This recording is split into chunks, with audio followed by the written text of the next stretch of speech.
J'ai un moment choc qui est clair. Moi, je pense que c'était en 2000 combien? Je pense que c'était en 2012. Veio aqui na teatro, nasce Satano, Dijolo Direnga. Ndashitse muhira, abantu bose bicaye mbira bandindiriye, barambaza uvuye ati nanabwiye je mvuye na teatro. Ubwo nyavuga nti urazi rero. Uko nyine uji. Kati zero subira ujuva. Barayirukanye bro. Barayirukanye muhira kuri teatro. Iyo ni shock ya mbere. Je shock ya mbere ni gihe mama yatsa kundaba ndiko nkina théâtre le monologue du vagin. Ce qui l'a dérangé ni réaction y'abantu ingene baca bahindukira kumuraba acarambwira ati nikuri je nakunda kuza gushigikira ariko mbabarira soit tu uzombwira ivyo ugira ukine ubimbwire neza sino kugaruka oya.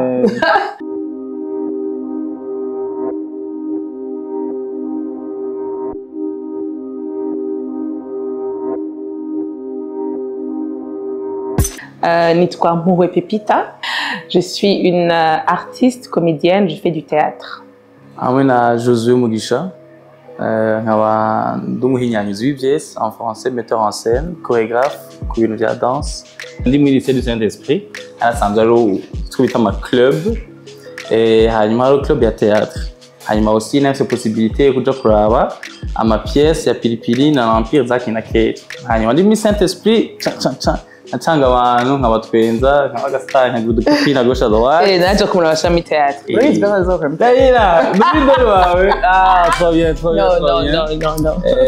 ego hanyuma après nkejeje kuri Saint-Esprit ouais aussi ma force sinari kigubu j'aurais pu suivre médecine génie civil. Il a fait la science A. Maths physique, faut bien préciser. Hanyuma chanson finalement, en fait, j'ai tout le monde, il y a un moment public que je parle pour avoir, comme la machine où il y a un truc là, salut, oh, il y a un moment ça, ça veut dire je veux ça, vous en avez beau. Là, j'ai mon premier moment fort du théâtre. Donc, vous gagnez une pièce, vous avez comme Monsieur le Président, il y a Triple Empire, il y a mon cousin Wanje, il y a une pièce de théâtre. Hama, d'avuga. Ok, abantu bashaka kutugumiza ahantu bicaye pendant 2 heures de temps bariko baravuga igifaransa apana ca gifaransa tuvuga mu buzima bwa misi yose ariko twarize hama donc ndavuga nti iyo pouvoir abantu bafise janje gayikeneye hama à la fin de la pièce hariho pièce ihera avec abantu bariko baririmba hymne y'Uburundi et on s'est tous levés sans que badusaba guhaguruka turahaguruka twese turaririmba hymne national du Burundi. Ndavuga ni this is crazy. I want to do this. Hama mkuzi na chanumira muri la troupe des enfants et de sa la danse.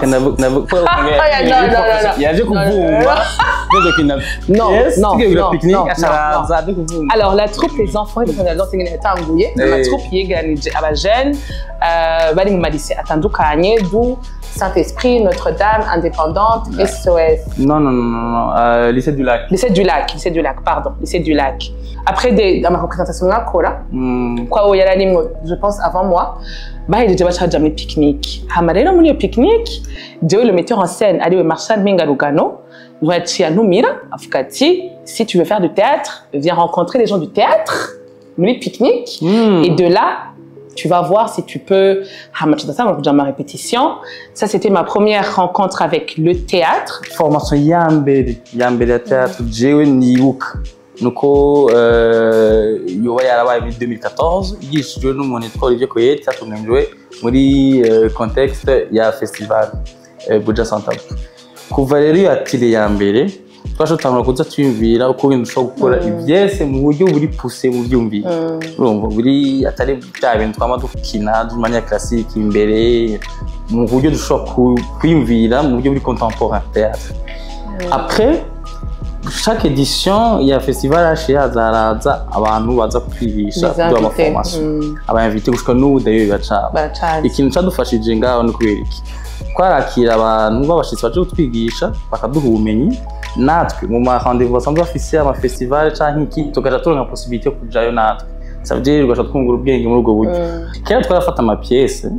twakina kenshi ama pièce y'abafaransa y'aba Molière n'abandi rero bajya mu kwandika bandika la noblesse twita théâtre bleu non twita théâtre bleu rero hanyuma tugasha twiga kumwe twifata la noblesse française.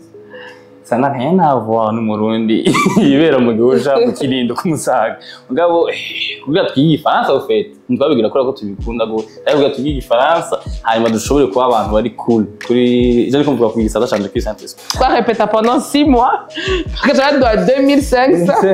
avec ma chance du baro je dis baronga 2500 wagize ma bus nya 5000 il y a juste pas de temps. Le théâtre en soi, il y a dans quel sens? Parce que nous, avant, il y avait un auteur, tout cas, Fatama texte, à Sanzoué, un disque, on a caché en scène, on a acteur Bagakina, et le décor, il y a dit, trois rondes de pour faire un décor. Mais après les formations, il y a eu des formations pour les jeux d'acteurs. Alors, une formation sur la danse contemporaine, où il y a une pièce de théâtre, mais pas seulement une pièce de théâtre, il y a il y a la danse, il peut y avoir la danse, il peut y avoir, il y a eu les formations sur la scénographie, sur la régie lumière, sur la régie son. Donc pour moi, au côté quoi kina, toi koresha, c'était professionnel, mais pas muri ordre, comment une pièce de théâtre doit être, comment un spectacle doit être. J'ai cru que comme tout jeune, avant mu Burundi, à un certain moment uribaza ati je mu buzima nzokora iki. Hanyuma à ce moment ntitwari bwamenye neza si on veut continuer mu théâtre twari bigoye kubona twofata décision ko nta ma référence aba oui c'est vrai. Je me rappelle bien ico gihe nakora kuri réception ya hotel namaze amezi 3 niko nakora nakoze amezi 3 nakora mu ijoro bugatoza gashagenda kuri university hanyuma canagenda Kinshasa canahura n'umuntu formateur aratubwira à quel point en fait c'est possible de créer une économie autour du théâtre. Je crois que comme na Sheila na Arthur. Donc il y a formation moi disais même 2 semaines, na vu une formation. Je quand déposer quête et démission. Ndabihagarika. En tant que jeune burundais, naziko byari bigoye cyane kuvuga ati est-ce que je ndabikora nk'umwuga ou pas. Mugabo après wumvise umuntu amaze gukora ma création avec 250 000 €. Amaze gutourner tout le monde entier ngira avuga ni pourquoi pas Jéo est-ce que Jéo je peux vraiment nous au Burkinabé au départ mugabo wonye il travaille beaucoup en France affiché où il y a dirigeant des festivals comme muri Occident. Donc à ce moment j'ai décidé après une formation guhagarika ibintu byose nkorera le théâtre yini no danyambe ya kabiri nuko nyoza mu voyage twagira muri Burkina Faso n'ahantu abantu qui ont beaucoup évolué dans le domaine théâtral artistique je veux dire artistique d'ailleurs muri danse muri scénographie baltembe cyane jewe ikintu cyamfashije muri formation n'iki avant jewe nari nanaronse ishuri muri États-Unis urumva rya théâtre physique hanyuma ngiye kuraba ibintu bigisha nsanga ibintu by'ibiclown comédie de l'art ni forme artistique y'abataliyano mugabo bayigisha muri États-Unis amaje ndipoza ibibazo iyo théâtre y'ibiclown tout le monde kwikuzi avec toute l'histoire du fils derrière qu'est-ce que je vais faire avec du clown ça passe pas hanyuma gihe hari laboratoire Elan iri muri Burkina Faso aho aba jeune muri Afrika bahura mu question tukimvira icyarimwe twese twicaye ni zingorane dufise comment est-ce que dushobora kudusura kandi n'abajene bari mu discipline atandukanye scénographie abandika abametanse abarégisseur yego natwe nicaye n'abajene bo muri Afrika scénographe scénographe bon wize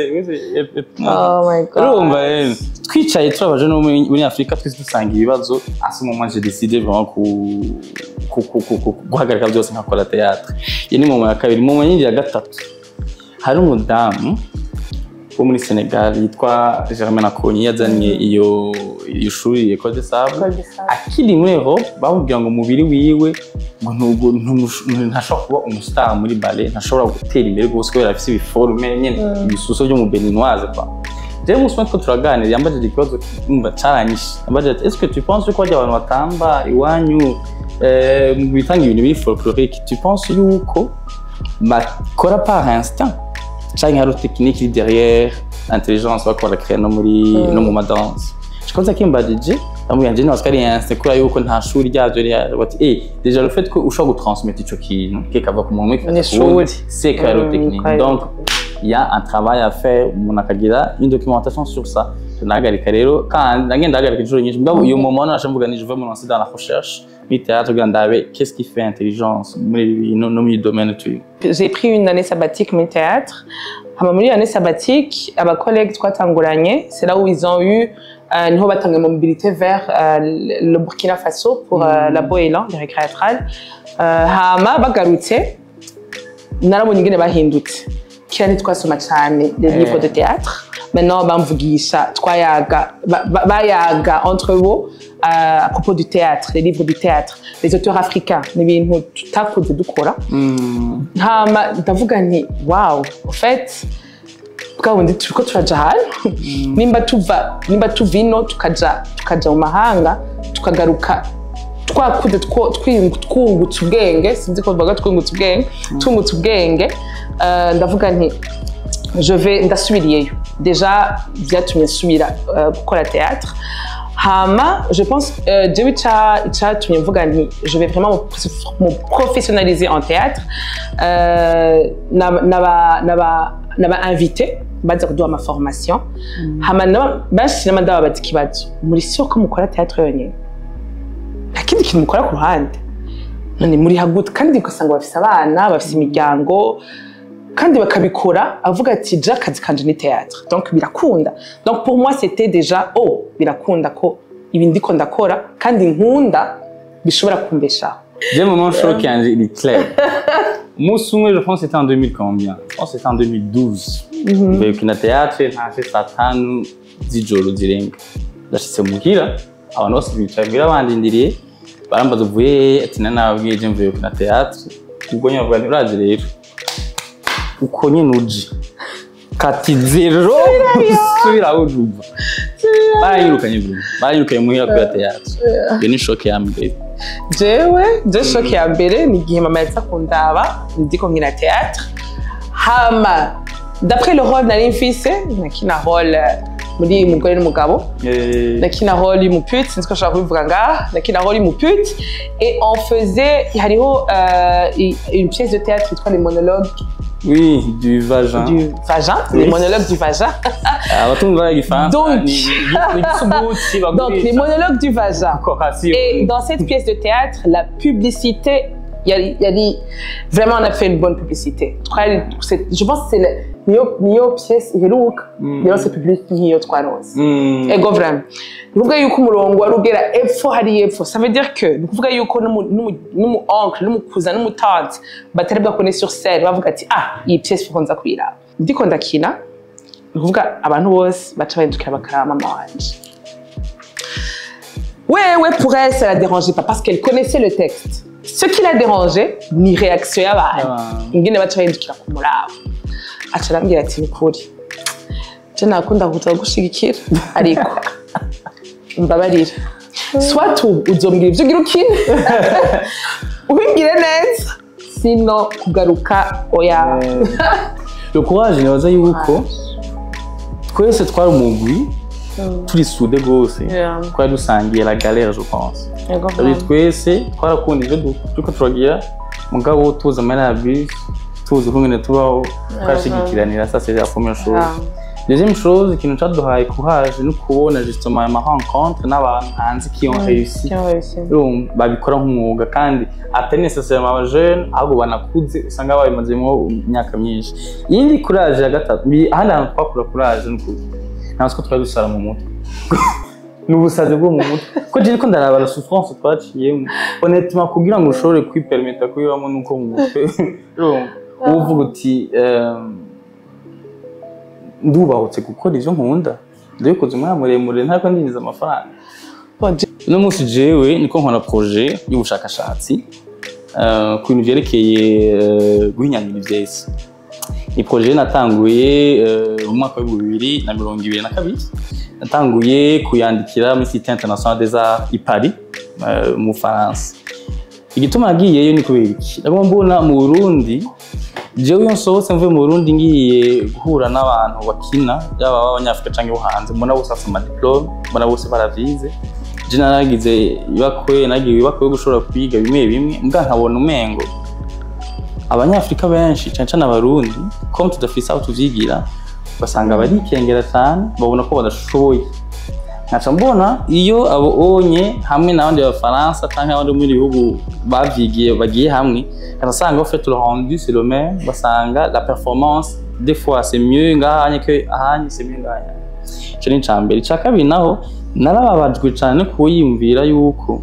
no kubona plutôt yuko imisi yose je nkeneye ikintu gifise ubwenge gishobora kumfasha gutahura théâtre ngiye kurondera kuri internet sanga byose byanditswe n'abazungu byose ndarondera ibitabo by'abanyafrika nsanga nibike cyane ngiye kusoma ibyo bitabo by'abazungu kugira ntangure kwiyumvira ati none ico batushije n'iki nsanga abazungu banditse ibyo bitabo bagiye kwirondera handi ubunye Ariane Mnouchkine umunyanyuzi w'ivyese ari mu Faransa akora théâtre y'abahindi icyo buka aruka kwitaba Imana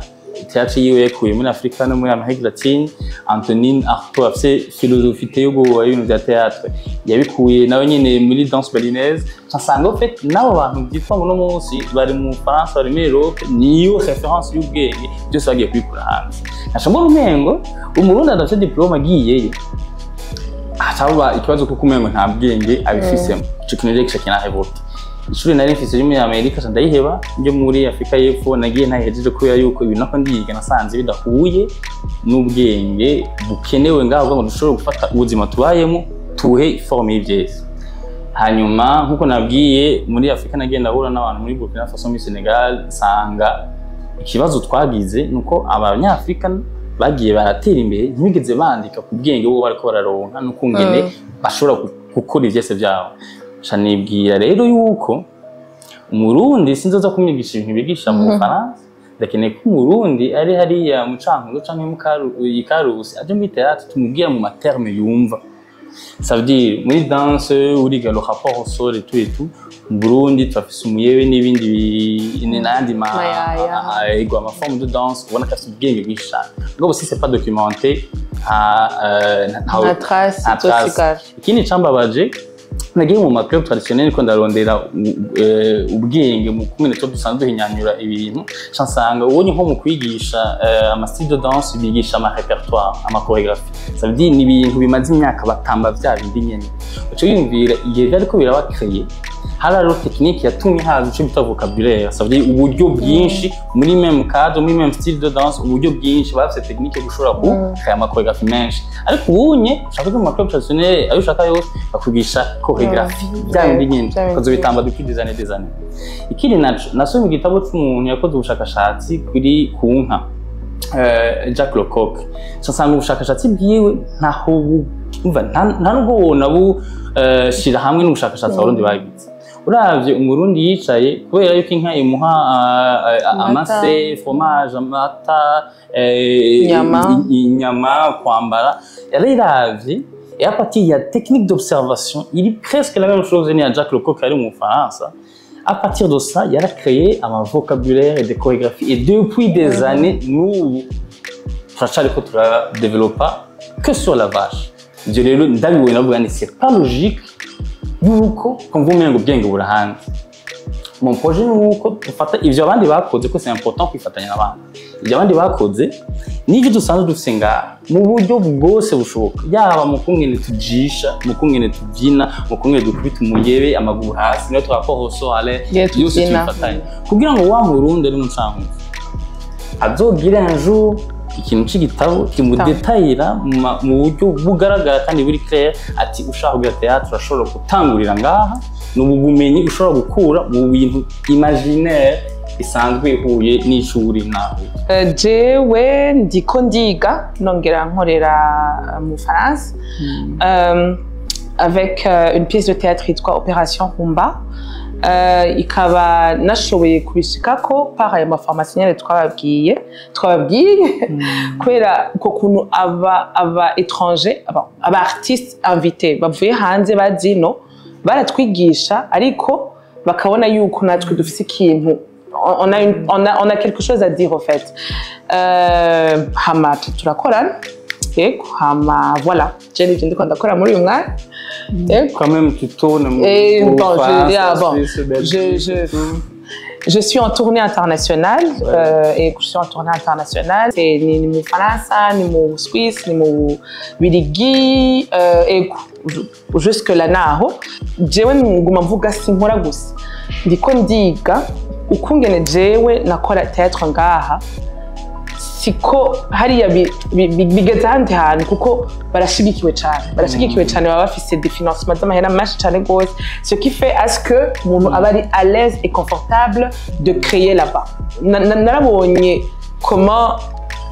le théâtre peut être professionnel et ishobora kugera ahandi hantu et engager beaucoup de personnes.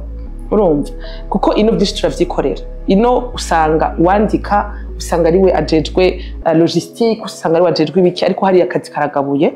umwe wese bazica akora, umwe wese hariho respect du temps, hariho respect j'ai aussi appris donc le respect de cet art en fait et comment avoir une discipline dans cet art. Kuko twe dushitse hariya dukorana n'abantu bagize des conservatoires de théâtre ziri hejuru vraiment, barisha amafaranga atagira uko angana kugira ngo bashobore kugira une école de théâtre. Hama ugasanga tugeze kuri on est sur un même plateau, baduhima amafaranga amwe, dusinya le même contrat. Ça veut dire que la discipline uyo muntu professionnalisme azanye, tu dois avoir le même en fait. And then la rigueur du travail azanye utegerezwa kuyironka nawe. Ikindi naco kubwira abarundi yuko le rêve ntiri hanze.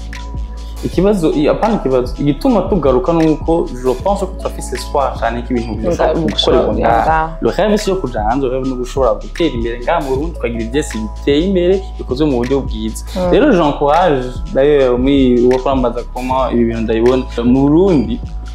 si mu mwonga, si mu ishamba, ahantu umuntu wese aza gutama ibintu nk'ukumengo nta gaciro mu byerekeye ubwenge mu gukoresha ibintu vy'umuco n'akaranga. Hari amatana menshi mu Burundi, hari abajene benshi bafise impano nyinshi zitandukanye. Mugabo bien sûr twama dufise ama obstacle n'amadefi imbere bituma twumva umengo ntibishoboka. Et pourtant hari abantu naho bogumwe canke babiri bamaze kugira ahantu ubunyu bashobora kugaruka bakavuga uti jewe ngiya juste imyaka mikeyi je croyais pas qu'on a ahantu hashitse. Alors que twebwe two turatumbeza ivyiyumviro vyacu hanze, abandi barashoboye, abandi bageze kuri intuzenya. Nibaza ko twofuma tugaruka kwiyumvira avec ama histoire two turabamo mu Burundi en tant que jeune, n'ibintu tuyaga kwirigara, n'ibintu tubamwo mu mahorasyo n'iki kubiha ubwenge no kubinyanyura. Tukumva yuko le monde entier mérite kumva nos histoires. C'est déjà assez pour trouver yuko on peut aujourd'hui gukora ibintu bi artistique bifise ubwenge ko kwikora ça suffit pas. Il faut de la discipline, il faut de l'éthique de travail. À un certain moment, ça va payer. C'est justement cette difficulté tubayemo qui artistiquement doit nourrir nos propos, doit nourrir notre langage artistique, doit nourrir même notre passion.